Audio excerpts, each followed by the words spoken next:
ये बड़े तो चलो जो एसिस पब्लिकेशन का टारगेट कब बुक आता है उसका objective question answer class 12th का करते हैं। ये 2025 वाला बुक है, तो इसमें 2024 तक के जितने भी क्वेश्चन पूछे हैं वो सारे दिए हैं। चलो देखते हैं हिंदी का फर्स्ट चैप्टर देखते हैं गदखंड में का। तो देखो पहले चैप्टर का पहला क्वेश्चन है 100 अजान एक सुजान नामक उपन्यास के उपन्यासकार कौन है। तो इसका आंसर हो जाएगा सी बालकृष्ण भट्ट। सेकंड क्वेश्चन है हिंदी के एडिशन निम्नलिखित में से कौन कहे जाते हैं। तो इसका भी आंसर हो जाएगा ए बालकृष्ण भट्ट। 3 नंबर क्वेश्चन है बालकृष्ण भट्ट की रचना निम्न में से कौन है। तो इसमें से इनकी रचना तो जानते ही हो, ए बातचीत है, रुद्र जो है वो है सचिदानंद हीरानंद वात्स्यायन अगे का, और बी जो है जूठन ये है ओम प्रकाश वाल्मीकि, और प्रगीत और समाज ये तो है नामवर सिंह का। तो इसका आंसर हो जाएगा ए बातचीत। 4th नंबर क्वेश्चन है बातचीत के जरिए भाप बनकर क्या बाहर निकल जाता है। तो इसका आंसर हो जाएगा सी मवाद या धुआं। 5th नंबर क्वेश्चन है बालकृष्ण भट्ट की माता का क्या नाम है। तो इसका आंसर हो जाएगा सी पार्वती देवी। उनके पिता का नाम बेनी प्रसाद भट्ट था। 6th नंबर क्वेश्चन है निबंध लेखन की दृष्टि से भारतेंदु युग कैसा था। तो इसका आंसर हो जाएगा ए उर्वर था। ये आपको चैप्टर के इंट्रोडक्शन में मिल जाएगा, जहाँ पे लेखा का इंट्रोडक्शन दिया रहता है उसके जस्ट नीचे वाली लाइन में। तो 7 नंबर क्वेश्चन है बातचीत शीर्षक निबंध के अनुसार जो कुछ मवाद या धुआं जमा रहता है वह भाप बनकर निकल पड़ता है कैसे। तो सी हो जाएगा इसका आंसर बातचीत के जरिए। हम लोग जब बातचीत करते हैं तो हमारे मन में जो भी किसी से झगड़ा होता है वो मतलब कि धुआं बनकर निकल जाता है। ऐसे कहने का मतलब है कि मन हल्का हो जाता है हमारा।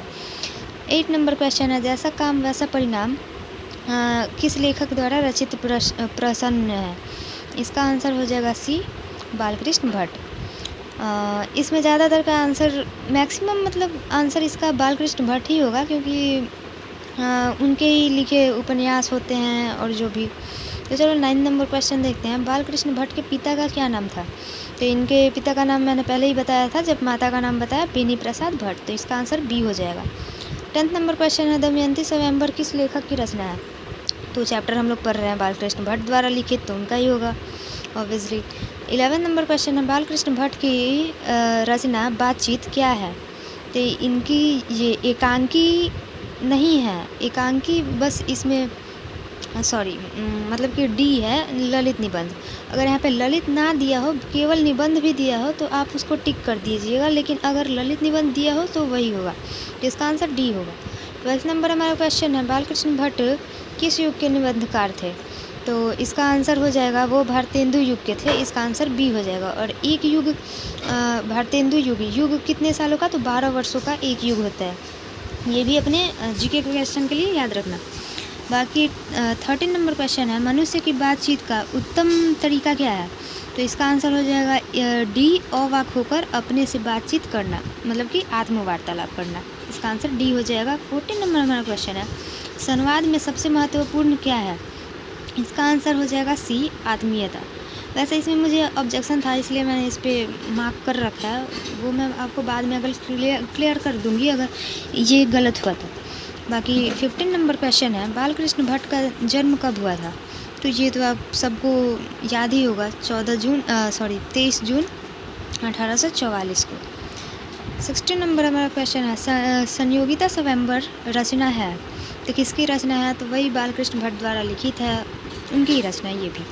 इसका आंसर ए हो जाएगा। 17 नंबर क्वेश्चन है बातचीत शीर्षक निबंध के अनुसार रस का समुद्र किनकी बातचीत में उमड़ चला जाता है। तो आपने पढ़ा होगा, आपको याद होगा कि दो सहेलियों की जब बातचीत होती है तो उसमें रस का समुद्र बहता है। तो इसका आंसर हो जाएगा ए दो हम सहेलियों की बातचीत में। 18 नंबर क्वेश्चन है वाद विवाद संवाद क्या है। तो ये एक बालकृष्ण भट्ट द्वारा ही लिखित है, आलोचनात्मक निबंधों की पुस्तक है जो कि बालकृष्ण भट्ट ने लिखा है। इसका आंसर ए हो जाएगा। 19 नंबर हमारा क्वेश्चन है बालकृष्ण भट्ट ने कौन सा मासिक पत्र निकाला था। तो इनके मासिक पत्र का नाम था हिंदी प्रदीप। इसका आंसर सी हो जाएगा। 20 नंबर है बातचीत किस विद्या की रचना है। तो ये तो निबंध मैंने बताया था ना यहाँ पे कि अगर ललित निबंध ना हो तो आप उसकी जगह पे निबंध टिक कर सकते हो। ठीक है, तो इसका आंसर डी हो जाएगा। 21 नंबर क्वेश्चन है, रॉबिन्सन क्रूसो ने 16 वर्ष उपरांत किसके मुख से एक बात सुनी? तो ये उसने फ्राइडे के में मतलब कि मुंह से सुना था। उसने मतलब कि सबसे पहले जब वो 16 वर्षों बाद उसने कोई वर्ड सुना जो कि फ्राइडे के मुंह से सुना था। 22 नंबर क्वेश्चन है, बातचीत शीर्षक निबंध के निबंधकार कौन है? तो वही बालकृष्ण भट्ट, आंसर डी हो जाएगा। 23 नंबर क्वेश्चन है, बातचीत के माध्यम से बालकृष्ण भट्ट क्या बतलाना चाहते हैं? तो वो हमें बातचीत की शैली बतलाना चाहते हैं, मतलब कि बातचीत करने का तरीका बताना चाहते हैं। 24 नंबर क्वेश्चन हो जाएगा, भट्ट जी को किसने अंग्रेजी साहित्य के एडिशन और स्टील की श्रेणी में रखा? इसका आंसर हो जाएगा सी, रामचंद्र शुक्ल ने रखा था। ठीक है, अब चलो और आगे देखते हैं। इसमें टोटल क्वेश्चन की संख्या कितनी है? 38 क्वेश्चन टोटल दे रखा है इसमें। चलो अब बहुत कम ही रह गए हैं, देख लेते हैं सारा एक ही वीडियो में।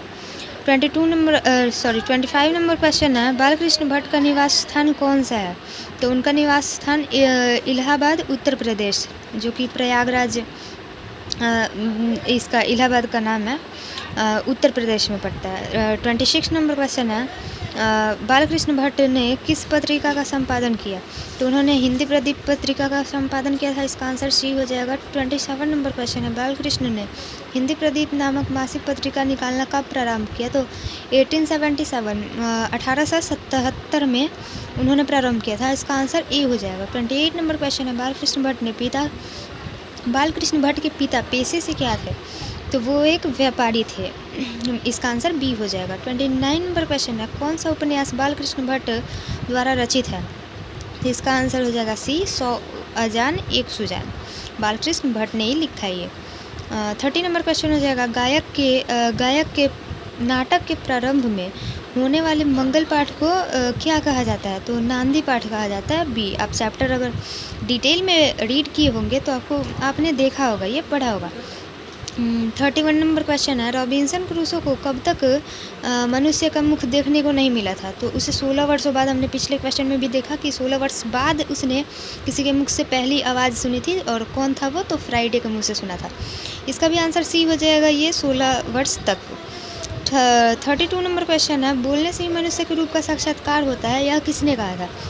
तो ये बेन जॉनसन ने कहा था कि बोलने से ही मनुष्य के रूप का साक्षात्कार होता है, और असल बातचीत केवल दो व्यक्तियों के बीच होती है, ये बोला था एडिशन ने। आगे क्वेश्चन देखते हैं हम लोग। 33 नंबर क्वेश्चन है, देखो वही क्वेश्चन आ गया ना, असल बातचीत सिर्फ दो व्यक्तियों में ही हो सकती है, यह किसका मत है? तो ये एडिशन का मत है, एडिशन ने ऐसा कहा था। इसका आंसर ए हो जाएगा। 34 नंबर क्वेश्चन है, एडिशन के अनुसार असल बातचीत कितने लोगों के बीच हो सकती है? तो यहाँ पे देखो, दो व्यक्तियों के बीच। इसका आंसर हो जाएगा ए, 2। 35 नंबर क्वेश्चन है, बातचीत से मन किस प्रकार का हो जाता है? तो हमने पिछले में पढ़ा था, नहीं ये क्वेश्चन शायद नहीं मिला था।